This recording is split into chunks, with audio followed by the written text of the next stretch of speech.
One of the most important things that we do for our athletes here at Parisi's is that we bring them through that initial evaluation in order for us to get a baseline of where they are. We want to look at their functional movement.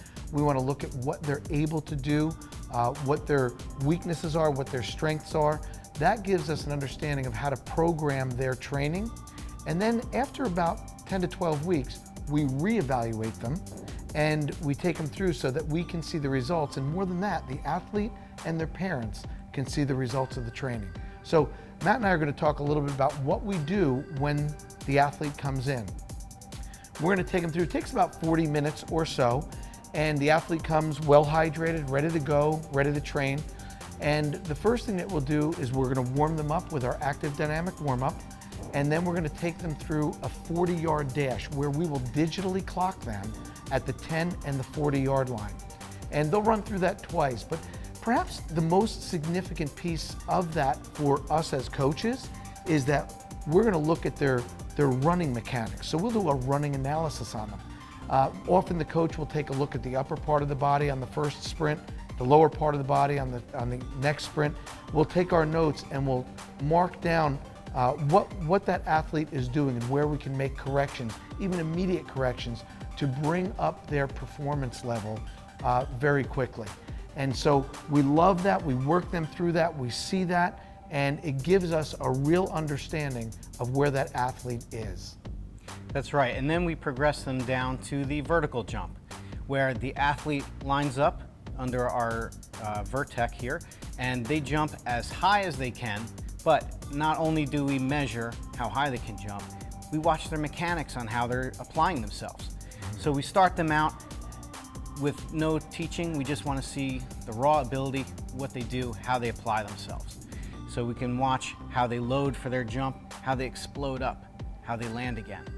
Okay, which brings us also to our 5-hop test, which is a series of 5 consecutive broad jumps. So now we're seeing all that lower body power being applied with direction. But not only that, we also see the mechanics that they use to land from a broad jump, which is very important because that gives us a great snapshot of their stopping mechanics. The way you land from a broad jump gives us all the same mechanics and muscles being used to stop. So it gives us a lot of great information there. After that, we bring them over to the 5-10-5. And the 5-10-5, we can then put all these skills together. Okay, this is where we can see them start, accelerate, decelerate, stop, make a direction change, reaccelerate in another direction, and do that a few times. So we get a lot of informational feedback from that as well. Really get down into their mechanics on a high-intensity athletic level. That's right, Matt, and you know, many people don't realize just how important that change of direction is when you're on a field. You know, you are running full speed, you're a soccer player, you're a football player, all of a sudden you have to make a cut. You know, there's a lot of force coming down on that knee. You're not in control of your center of gravity. If you're not managing your center of gravity and you're not in control, you could put that weight over the top of your knee, and there's where your knee injuries come from. Different kind of injuries occur because you don't know how to control that change of direction, that center of gravity. So after we do that, we're gonna take them over to the chin-ups. We wanna see what their upper body strength is like. And you know, they're gonna reach up, they're gonna do some chin-ups, and we make them do the chin-ups, you know, full extension. They have to, each one, they have to come back to a full extension, pull themselves up, bring the chin across the bar, no help, you know, all the way down. One of the reasons we really like to see what they can do on the upper body strength is because really your speed, you know, if I ask parents where your speed comes from, you know, most people will say, well, your legs or your core or your hips. And, you know, all those, you know, parts of your body are important. They all take place. But really, a lot of your speed comes from your arms and your upper body strength and how fast you can move those arms. Your legs will always match the speed of your arms and never the reverse. The stronger that upper body is, the faster that body's gonna be able to go. The faster you can move the arms, the faster the legs will take you. And that's why when you look at those high-level runners, Olympic runners, marathon runners, you're gonna see that their upper body is cut. They're not heavy, but they're really cut, and they really have their mechanics in line. So that's important to us to look for that. You know, Yeah. and then the shuttle, we take them. Absolutely. Yeah, all of these evaluative tools can be quite fatiguing, which is why we save the best for last. We do our 200-yard shuttle at the end, okay? So we're a little bit fatigued, and we bring them through back and forth down the field for a 200-yard cumulative test here. This shows us how much gas you have left in the tank at the end of the game, your 2-minute drill, your stoppage time, right? How much effort can you give us when all is said and done?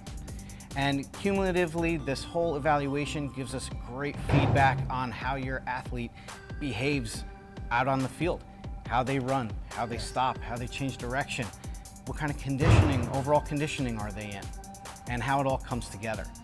And then we could talk with the parent and the athlete about how that all together applies to that particular athlete and how it relates to their sport. And I was going to say too, on the shuttle, it's always, as coaches, more fun to watch the shuttle than to actually do it. Absolutely. So it's good for us to see that. So we do. We talk with you parents because one of the things that's important is for the parent to understand what sports performance training is all about, how we're going to be able, what we see in the strengths and weaknesses in your athlete, and then how we can help change them, how we can help bring them to that next level of their athletic play. And I'll say one more time, and I'll probably say it throughout this, you look throughout our website, you'll hear Matt and I talking about this, but it's not just the athlete that loves that sport, it's that kid that just wants to do better in gym class. He wants to be able to play better in intramural sports with his friends. He wants to functionally move better.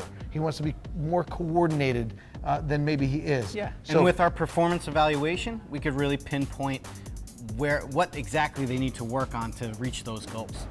So if you give us a call today, we'd be more than happy to help you schedule that evaluation and start on your path to becoming a better athlete. Absolutely.